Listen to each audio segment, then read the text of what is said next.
Hello, and welcome to the Everyday Business Problems Podcast. I'm your host, Dave Crysler. Each episode, we talk to business leaders and subject matter experts to learn about the challenges they've overcome and the challenges they still face. You'll hear fresh insights, real talk, and get inspiration to grow your business. Picture what an average Monday looks like across your entire team or even your organization. Before anybody makes a sale or builds a product or delivers a service, people are logging into tools, running reports, trying to recall what happened last week, looking for miscellaneous notes on taking action or specific tasks. Ultimately, that's not the work that they're there to perform. It's the overhead of figuring out what the work even is. And somewhere along the way, this became the default way of operating. Your team spends the first at least half hour to hour of every single day just trying to figure out what to do. And what I would challenge you to think about is how much of their day actually goes to figuring out what needs to be done as compared to actually getting that done. I've worked with quite a few companies here recently where we are tackling this problem and this phrase that I've coined, admin overhead, where people are having to go and look for the work that needs to be done, or having to recall the different tasks or contextualize one piece with another piece in order to ultimately execute on the thing that they were hired to do. So we ultimately lose a lot of value across our organizations because of that. And there's a variety of ways people talk about this. From a pure lean perspective, you hear a lot about, waste elimination and value add versus non-value add. And these are certainly the things that we're ultimately talking about here. But what's been interesting over the last, call it, handful of months, maybe 18, 24 months, something like that, is our ability to kind of accelerate this automation and interconnectivity of tools and activities, ultimately building out more effective systems in the process. What that's able to do from a waste reduction, removing this admin overhead, and this thought around kind of the push versus pull. So before we get, too far into that, ultimately part of this exercise is first understanding, what are we even doing to begin with? And recently I shared a story. This was on LinkedIn. I had shared a story about a client we were working with that we did a time tracking sprint for the front end of their business.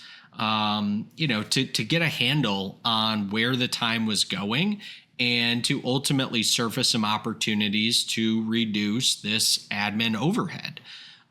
It was really apparent in some of the individual conversations that I was having across the team that people were spending an inordinate amount of time trying to figure out how to do what they actually wanted to get done. Right. So in one case, somebody was having to pull reports across a variety of tools to kind of connect that data. Another great example is, and I have a couple of clients dealing with this, but another great example is something as simple as, following up on quote opportunities. These two happen to be two custom manufacturing companies. But something as simple as following up on quote opportunities and the admin overhead required to do that, right? So this is beyond documenting or creating a process around it. It is that next layer down where we're looking at, we already know what the process is. People know that they're responsible to do it, but inevitably these things kind of either take so much time that they kind of get left to the last of the list, right? Or they just totally drop off of people's lists because nobody has the time to be able to go and connect all of these different pieces of data and information, right? So as I said, while automation has existed for a really long time, while APIs and kind of interconnectivity has existed for a really long time, the kind of LLMs and AI driven tool sets, right, make those connections and building out some of these automations incredibly easy. So we have, this infinite ability to do stuff, right, and do stuff in the sense of eliminating this admin overhead and starting to move the conversation from, go find which quotes need to be followed up with, pull all the relevant information, kind of synthesize that, and then do the work, to a scenario where we can do all of that work in the background and just feed people what they need to actually go and do, right? So it's kind of, again, it's elevating admin overhead. It is, reducing admin overhead. It is elevating the work that people are doing because they're still best positioned to understand the full life cycle and make the connections, right? So kind of the first part of all of this for me is understanding, what are we doing? Where is our time going? What are the opportunities that we ultimately have to work across? And my favorite way to do that is with a time tracking sprint. Now, I built a module within the Operations Workbench that you can do it. So Operations Workbench is entirely free to sign up for and to utilize. So I would encourage you to check that out. But again, you don't need the Operations Workbench to be able to do a time tracking study. You can do it totally manually. That's how I used to run them, even with clients up until the time that I launched the workbench, right?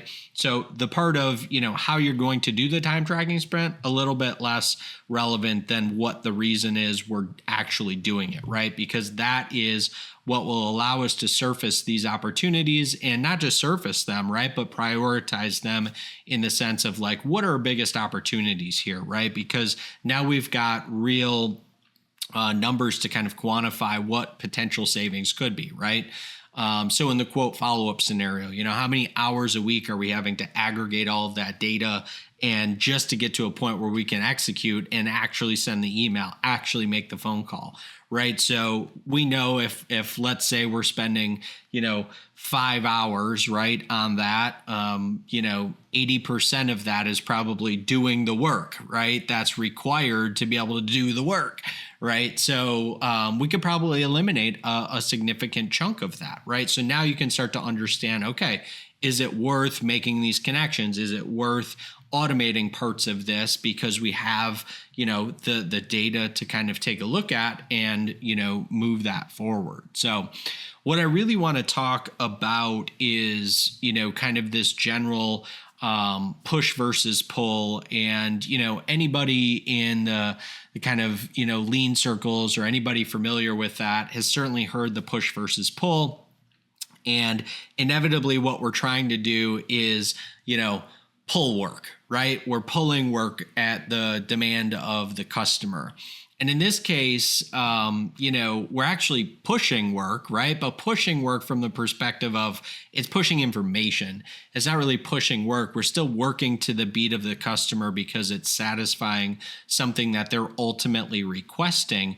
What we're doing, again, is we're removing that non-value added time and, pushing the appropriate information to enable people, right, to do their work more effectively. So all of the things that I talk about, we are taking advantage of in this scenario, this push versus pull, and our ability to now eliminate that non-value added time. So it's really exciting from the perspective of, not just the effectiveness, not just the increased, kind of throughput and output, right? But we are really taking things that most people dislike anyway, and we're eliminating those from their, again, their mental capacity to do these things. And I guarantee if you just like how I started this podcast, I guarantee if you looked around, right, on Monday morning and you just kind of surveyed the situation, you would see this. You would see all of the crunching and all of the mental overhead that is required to just get to a point that you can do the thing that you are ultimately there to be able to do, right? So, what does this kind of look like in practice? I think, in our example of the quote follow-up, instead of the process or the system kind of looking something like this, where, okay, Dave, I want you to log into our ERP and I want you to look at the last, 30 days worth of quotes. I want you to figure out which ones are still open and haven't converted yet. Then I want you to take a look at how many quotes per customer we've got. And then I want you to take that information and go ahead and do some sort of an outreach to that particular prospect or customer, whether that be by phone, by email, via social, what have you, right? So instead of the system looking something like that same Monday morning example, Dave comes in, Dave checks on his email as his first thing, or Dave logs into his CRM and pulls up his task list and sees, oh, I need to reach out to company XYZ. Oh, we've, closed X number of orders with them so far this quarter or this year. They've quoted with us significantly more than that, so where our quote win ratio for them is relatively low.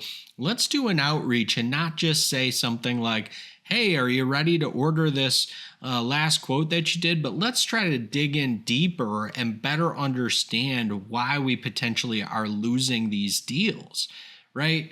You've got similar activities, but the system is the results that the system produces because you've now built a much more effective system in the sense of this is allowing me to spend my time understanding and digging in and trying to find opportunities to have real conversations to move our relationship forward versus the kind of task mentality where it's like, oh, I sent that quote follow-up and guess what? Never heard anything back from them. Shocker, right? How often do we hear things like that where, you've got sales folks, business development folks, marketing folks that are out there and, just following up, right? So this thought process of this push versus pull, right? It's really about, again, it's kind of similar to the, full kit discipline with theory of constraint, right? But it's about taking everything that's pertinent, every bit of contextual information and delivering that, right, to the person that can ultimately enact or enable, that information to be used in a much more effective way, right? So that's what's so exciting about it because you can apply this to a variety of things, right? Quote follow-up. Another kind of favorite in this same realm is accounts receivable, right? Another high value, high leverage activity that a lot of times, unfortunately, gets kind of left down the list, right? So where are your receivables at? Do you have things that are, over 30, 60, 90, 120 days? How can we take the information, and again, whether it's in a variety of different tools or data sets, and how can we bring those things together to kind of serve relevant touch points and better understand how we can move the needle and collect those dollars, right? So it's really exciting from that perspective of,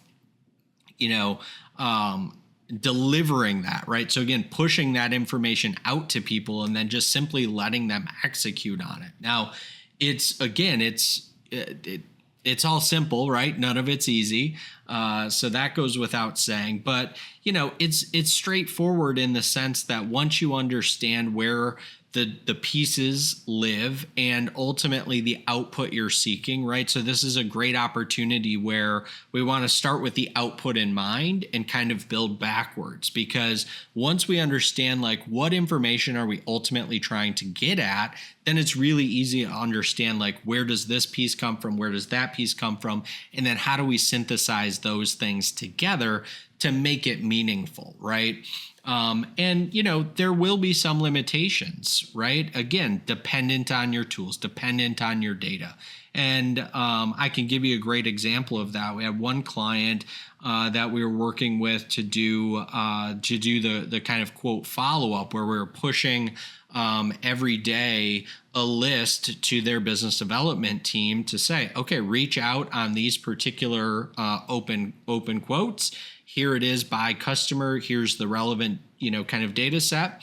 And so one of the limitations for them was we didn't have the ability. What they were asking for was to be able to pull some additional information out of in their case, they were running on an MIS, a management information system, and not an ERP.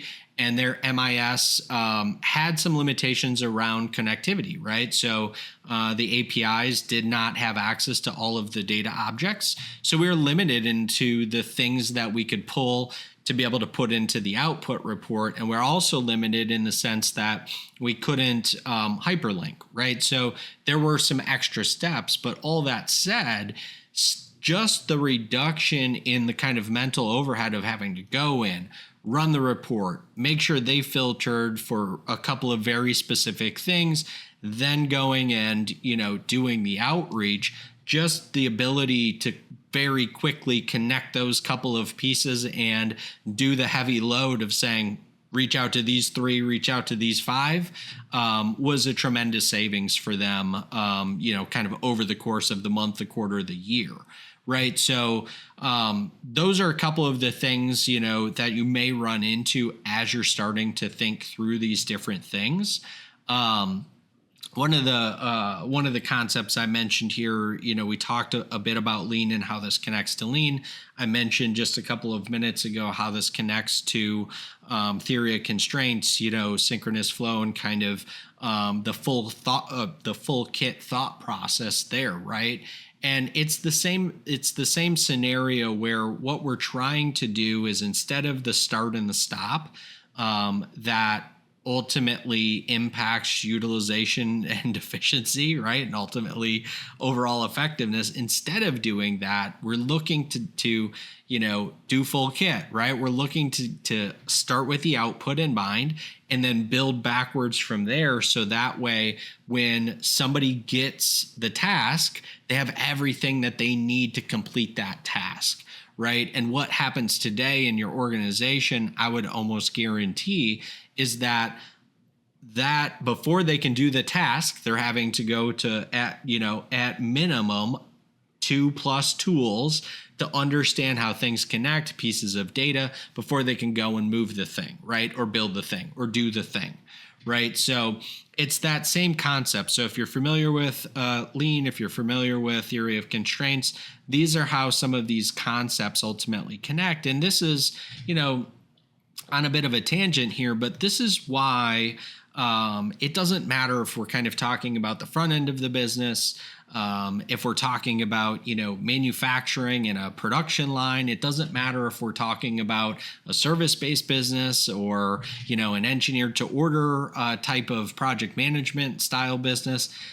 Those don't matter, because these concepts are universal in the sense that they can be applied, right? It may take a little bit of, kind of imagination and experience, but ultimately these things can be applied to increase the overall effectiveness, increase utilization.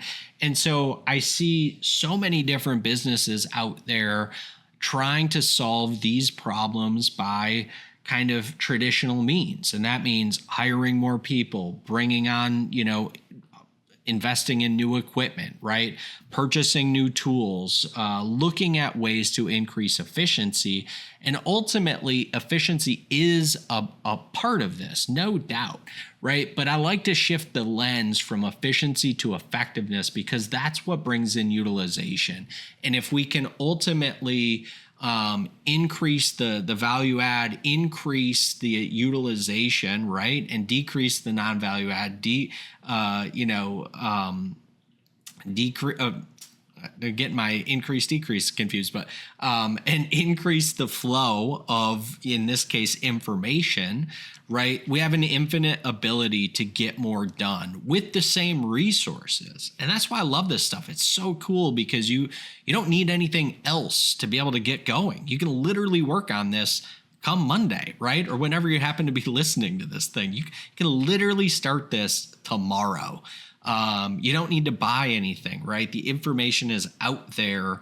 Now, again, there's a lot of intricacies to it. And just because you listen to this, just because you've read, The Goal or anything systems thinking, theory of constraints related or anything, lean related, right? Doesn't mean you can just do this stuff to the same level that somebody with more experience and seeing different iterations of it can.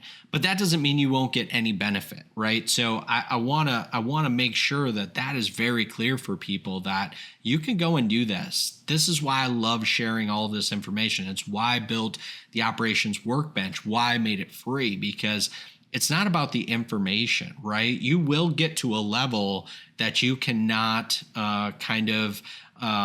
self-resolve. And that is when folks like myself, other folks that are in my sphere, that is where we, earn our value, so to speak, right? Because you run into these roadblocks because you've not done this time and time again across a variety of companies, across a variety of situations, right? So a bit of a tangent there, but I felt like it was really important to kind of dive into this to this thought process. So before we kind of, wind this thing down, I do want to make sure that I reiterate that, this is very much building systems, right? And my definition of that means planning, people, process, then technology.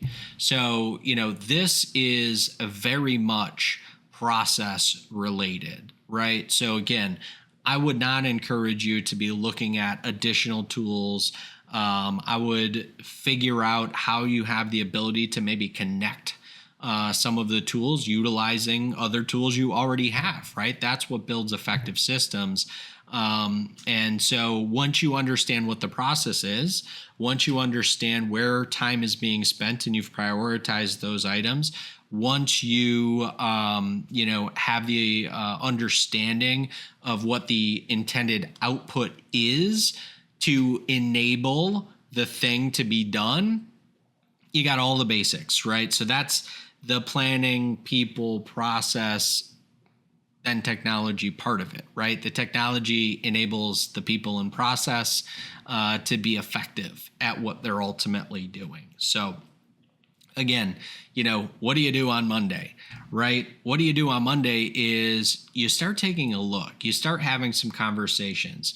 Maybe you talk to the team and you do a time tracking sprint, right? You start to notice the opportunities or this admin overhead that is happening all across your, your team, your department, your org, wherever you sit in the